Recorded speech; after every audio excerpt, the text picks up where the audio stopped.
Assalomu alaykum aziz kuzatuvchilar. Ayni damda biz Qulupnay dalasidamiz. Bugun biz sizlar bilan Toshkent davlat agrar universitetining yosh bog'bonlar to'garagi faoliyati bilan yaqindan tanishamiz va xorijiy qulupnay navlarini yetishtirish texnologiyasi bilan yaqindan tanishamiz. So'nggi yillarda eksportbop ko'p hosil beradigan qulupnay navlarini yetishtirish ommaga urf bo'lib kelmoqda.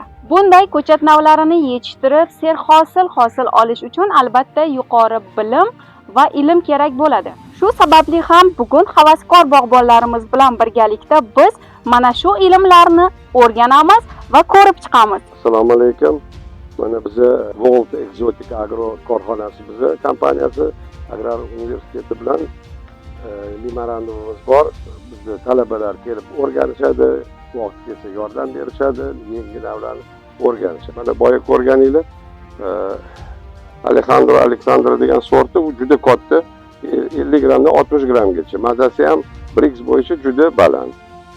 Mana studentlarimiz ham kelib bizga terib yordam berib nima qilishyapti. Mana qulupnaylarimizni nimasi Ko'rib turibmiz, odatda qulupnaylarda tuproq, loy ko'p bo'lardi. Bu qulupnaylarimiz hattoki turishi ham, saqlanishi ham, terilayotgani ham juda toza. Buni siri nimada? Mana oldin birinchi kadrlarda ko'rganda Bahodir akalar bilan kirib chiqdinglar, u dalamizda agrospan yozilgan. U kirib bo'lmaydi, nima qiladi? Bu yerga ahamiyat bersanglar, o'shani o'rniga somon tashalgan. Somon ham yomg'ir yoqqanda sachrab loy bo'ladi. Bu yerda mana ko'rayotganinglardek loy ham yo'q, nima ham yo'q, somon ham saqlaydi. Ana aziz kuzatuvchilar, sizlarga layfhak. Qulupnaylarni yetishtirishda asosan qulupnaylarni egatlariga, ariqlariga somon to'shab chiqilsa, demak, qulupnaylarimiz loy bo'lmas ekan va toza, tabiiy bo'lib turar ekan. Zo'r. Assalomu alaykum. Bizni tajriba dalamizga xush kelibsiz. Biz havaskor bog'bon to'garagi talabalar bilan birga mana hozir ko'rib turganingizdek mevalarni pishish jarayoni, terish jarayonida ham mana shu havaskor bog'bon to'garagi talabalarimiz buni o'tgan yili sentyabr oyida ikki jarayonda ham qatnashgan, o'zlari ekkan.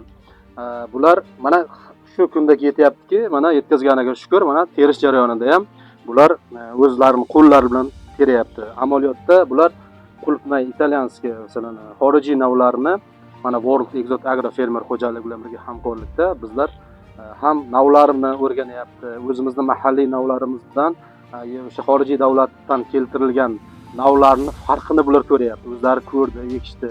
Hosildorligi ham yuqoriligini ko'rib turibdilar. Mana hattoki bitta mevasi taroziga o'zlari ham qo'yib ko'ryapti, 60 gramm chiqyapti.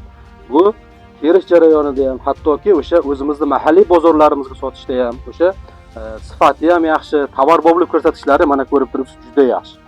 Sababi o'zimizning mana shu havaskor bog'bon to'garak talabalarimiz o'zlarini qo'llari bilan terib, naqadar o'zlarini hamda o'zlarini agorodlariga, mahalliy o'zimizda o'sha agorodlarimizga ham olib borib o'zlari qiziqish bu nimaga? Hosildorligi yaxshi, o'sha aholilarimizda o'sha tomorqa yer egalarini ham daromad olib chiqish bo'yicha ham juda yaxshi dolzarb mavzu. Chunki sababi ko'ryapsiz, mana bozorlarimizga eng arzoni 50 ming, eng mana shunaqa sifati yaxshilar 80 ming, 90 ming sotilyapti. Albatta bu biz naqadar buni yetishtirish, albatta o'sha xonadonlarimizga ham yetishtirsak bo'ladi. Hosildorlik juda yuqori. Hamda mana ko'rib turibsizki, buni tashqi ko'rinishi ham juda chiroyli. Juda bu yeganingizda ham mana Zarnigor opa o'zingiz ko'ryapsiz, juda ta'mi ham bir boshqacha. Albatta buni hattoki qandli diabet kasali bilan chalinganlar ham yesa bo'ladi. Bu shirin emas, nordon, juda suvli. Inson salomatligiga ham juda foydasi yuqori bo'lgan rezerv mevalardan biri qulupnay hisoblanadi. Brixine degan nav italyan sort. Bu yerda 8 xil navi bor. Xudo xolasa biz shu World Exotic Agro fermer xo'jaligi bilan hamkorlikda o'zimizning o'quv ilmiy tajriba xo'jaligimizga ham ustozlarimiz bilan birgalikda mana shu xorijiy navlarini o'zimizda o'sha ilmiy tajriba bo'limimizga ham olib borib, o'quv ilmiy tajriba bo'limimizga shuni ekmoqchimiz.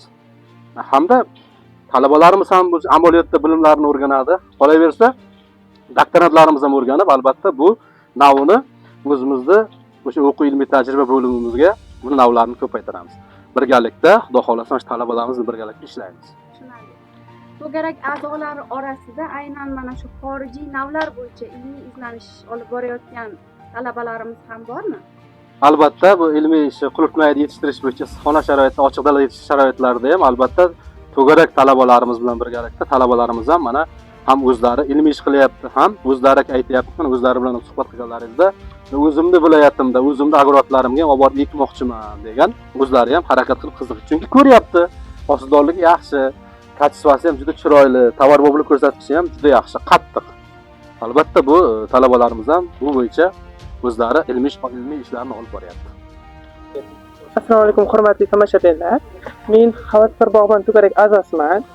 Biz o'sha o'tgan yili sentabr oyida shu qulupni yetishtirish bo'yicha shu yerga kelib ko'chat ekib yetishtirgandik. Mana hozir buni terish jarayonidamiz. Buni ham o'sha hozir qanday terish jarayonlari bo'lsa, o'shani qo'llayapmiz. Men shu ilmiy ishim ham shu qulupni yetishtirish texnologiyasi bo'yicha ilmiy ish olib boryapman. Xudo xolisa ustozim bilan. O'zim Universitet uzumchilik fakultetida 2-bosqich talabasi o'qiyman. Shu misol uchun mana shu qulupniylarni yetishtiryapmiz. Bizlarda o'sha Italiyadan kirib kelgan qanaqa navlari bo'lsa, o'shani ko'ryapmiz.